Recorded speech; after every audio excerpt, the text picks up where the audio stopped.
अस्सलामुअलैकुम WhatsApp guys, कैसे हैं? अल्हम्दुलिल्लाह मैं भी ठीक हूँ, अल्लाह पाक का शुक्र है। तो आज की सबसे बड़ी न्यूज़ लेके आया आपका भाई।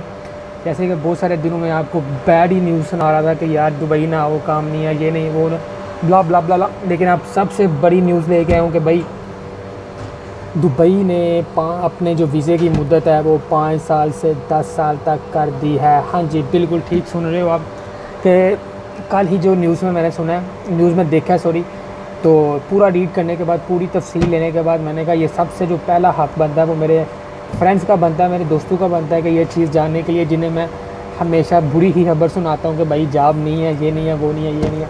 लेकिन कुछ दिनों के बाद अच्छी खबर मिली है।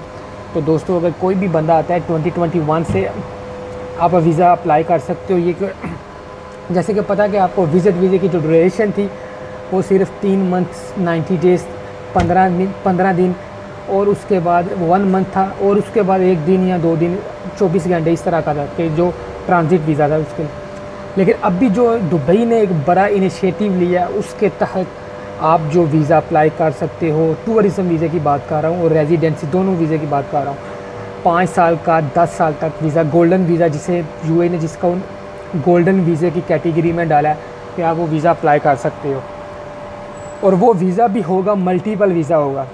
अभी कुछ मेरे दोस्त सुनेंगे और ये बोलते हैं यार ये मल्टीपल वीज़ा क्या है, थोड़ी सी भी इसमें डिटेल बताता हूँ आपको। भाई मल्टीपल वीज़ा मतलब ये कि आप वीज़ा अप्लाई करते हो, वीज़ा मिल जाता है आपको।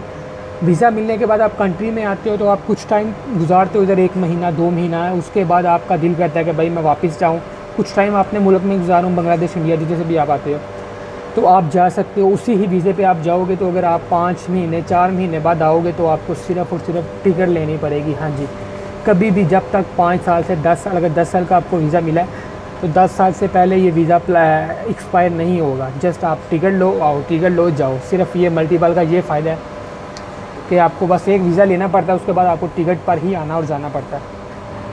अभी ये बात करते हैं कि भाई दुबई ने क्यों किया ये। दोस्तों, इसकी कुछ वजह है।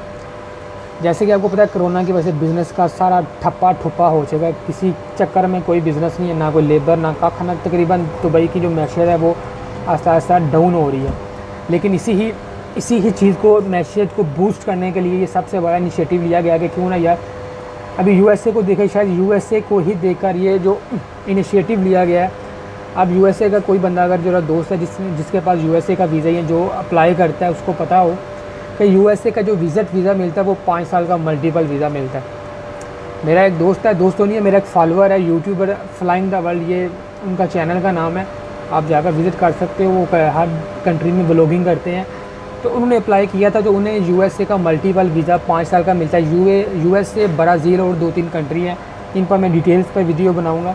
इनका मल्टीपल वीज़ा मिलेगा आपको, जिसके तहत आप यूएसए जाते हो, कुछ टाइम गुजारते हो कि आप आ सकते हो दोबारा 2 से 3 साल बाद तक भी आप जा सकते हो। सिर्फ वीज़ा लेने की ज़रूरत पड़ेगी आपको। तो ये कुछ बातें थी जिसकी वजह से, जिसका फ़ायदा ये होता है कि टूरिज़म की वजह से टूरिस्ट लोग वीज़ा लेकर तो फिर एक ही दफ़ा वो वीज़ा ले लेते हैं, और उसमें 5 साल में अभी जब भी दिल करता है उनका वो दोबारा जा सकते हैं। उनको इस झंझट की ज़रूरत नहीं पड़ती कि अभी दोबारा वीज़ा अप्लाई करें, दोबारा सब कुछ, इसी ही सोच में वो दोबारा नहीं आते। लेकिन जो वीज़ा अगर आपके पास 5 साल का है तो आपके माइंड में होगा चलो जी भाई अभी जाना है तो बस टिकट लेनी है और दुबई चले जाना है। तो मेरे भाई, ये तो पहली कैटेगरी जो इसमें आती है वो टूरिस्ट, सिर्फ़ और सिर्फ टूरिज़म के लिए ये वीज़ा अप्लाई कर सकता है। और उसके कुछ लोगों को, जो मेरे दोस्त हैं, जो ये सोच रहे होंगे कि चलो यार 5 साल का वीज़ा लेते हैं, अभी तो हमें रेजिडेंसी वीज़ा लेने की ज़रूरत नहीं है, 5 साल का टूरिज़म का वीज़ा लेते हैं, दुबई में जाके काम करते हैं, चलो हली वली करते हैं यार, जो कंपनी में जॉब ढूंढो, ये वो, आगे पीछे वीज़ा लगवाओ, सारा ठप्पर बंद करो, तो ये वीज़ा लेते हैं। लेकिन मेरा भाई सुन लो, थोड़ा सा सुन लो, 1 मिनट बात सुन लो मेरी, कि ये जो वीज़ा मिल रहा है आपको, ये सिर्फ़ और सिर्फ टूरिस्ट वीज़ा होगा। इस पर आपको वर्क अलाउ नहीं होगा। लेकिन करेंगे लोग, मुझे पता है करेंगे, और करते भी हैं। पाकिस्तानी, इंडियन जो भी लोग हैं वीज़े पे काम करते हैं, लेकिन कोई मसला नहीं है भाई, छुप छुपा के तो सारे ही करते हैं। लेकिन जो लीगली तौर पे अगर देखा जाए तो इस वीज़े पे आपको काम अलाउ नहीं होगा। सिर्फ आप टूरिज़म वीज़ा का एज अ टूरिस्ट कर सकते हो। यहाँ कुछ सुनने में आ रहा है कि बिज़नेस के, अगर आप इधर अपना बिज़नेस इस्टेब्लिश करना चाह रहे हो तो उसके लिए भी ये कैटेगरी आती है कि आप ये वीज़ा अप्लाई कर सकते हो। एज अ लेबर के लिए कुछ इसमें इतना बेनिफिट नहीं है, लेकिन ये सबसे बड़ा बेनिफिट है कि जो टूरिस्ट पे आते हैं लोग, टूरिस्ट का वीज़ा लेके आ सकते हैं, जॉब अप्लाई कर सकते हैं। अगर कहीं पे जॉब मिलती है, अगर नहीं मिलती तो नो प्रॉब्लम, आप छोटा मोटा कोई कर लो काम और बाद में चले जाओ, 6 महीने से पहले चले जाओ फिर आ जाओ, ये सिस्टम है। तो मेरा भाई ये छोटी सी अच्छी सी न्यूज़ देनी थी आपको। तो आई होप कि आपको ये अच्छी खबर लगी होगी और थोड़ा सा खुश हो गए होंगे जो तैयारी कर रहे हैं आने की। तो मुश्किल नहीं है, लेकिन थोड़ा सा 1 महीना सब्र कर लो बस। इंशाल्लाह 2021 आ रहा है।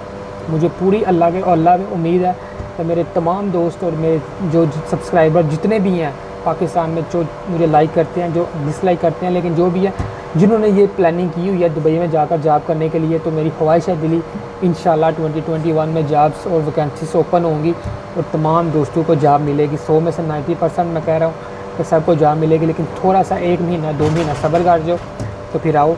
फिर आपके पास ये भी ऑप्शन होगा जो 5 साल का वीज़ा है, इस पर आप आकर तो इन्वायरमेंट करो इंशाल्लाह। तब तक के लिए अपने भाई को इजाज़त दो और अल्लाह हाफिज़।